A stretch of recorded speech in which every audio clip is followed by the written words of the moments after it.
হায়দের তাদের বাড়ির বউ কিরকম ড্রেস পরেছে, হায়দের তাদের বাড়ির বউ কিরকম নাইটি পরেছে, তাদের বাড়ির বউ কিরকম মডার্ন ড্রেস পরেছে, চুড়িদার পরেছে। আরে ভাই, তাদের বাড়ির বউর দিকে নজর না দিয়ে আপনি নিজের মেয়েকে দেখুন না, নিজের মেয়ে কি ড্রেস পরছে, কি ড্রেস পরে বাইরে বেরোচ্ছে। এরকম নিজের মেয়ে যে ড্রেস পরে যে বাইরে বেরোয়, তাহলে সেই যে ড্রেস দেখে পাড়ার ছেলে বা রাস্তার ছেলে কি মন্তব্য করেন জানেন কি? ও সেটা বুঝবেন কি করে?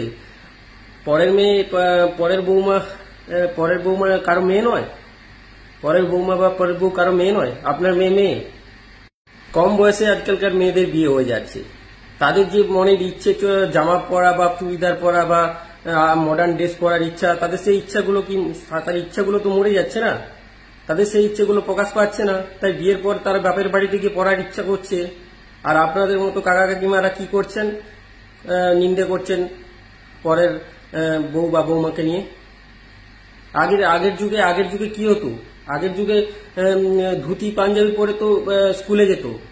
এখন ইন করে শার্ট প্যান্ট পরে কেন যাচ্ছে? ভাই, যুগ এগোচ্ছে কাকা কাকিমা, এরা যুগ এগোচ্ছে, তাই সব যুগ অনুযায়ী সব ড্রেস পরছে। এটা ভাবুন।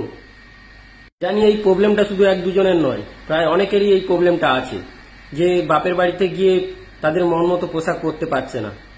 কেন এটা হচ্ছেটা কেন? হ্যাঁ, আর আপনাদেরকেও বলি, আপনারা এদিকে কান দেবেন না। আমি মেয়ে বৌমাদেরকে বলি, আপনারা এইরকম কথায় কান দেবেন না। আপনারা এড়িয়ে যাবেন, এক কান দিয়ে শুনবেন কথাগুলো, এক কান দিয়ে বের করে দেবেন। আপনাদের ইচ্ছে যেই ড্রেস পরবে, সমাজ কি চোখে দেখবে? আরে সমাজ যা চোখে দেখুক না কেন, সমাজে এরকমই চলছে, সমাজ এগোচ্ছে, সবাই পড়ছে। কিন্তু কিছু কিছু মানুষ আছে খোঁটা দেয়, তারা দেবেই। তা বলে তোমাদের মনের যে ইচ্ছে সেগুলো কি মেরে ফেলবে? ভিডিওটি যদি ভালো লাগে বা ভিডিওটি মনে হয় যদি আমি কথাগুলো সত্যি বলেছি, তাহলে শেয়ার করে কথাটি ছড়িয়ে দেবে।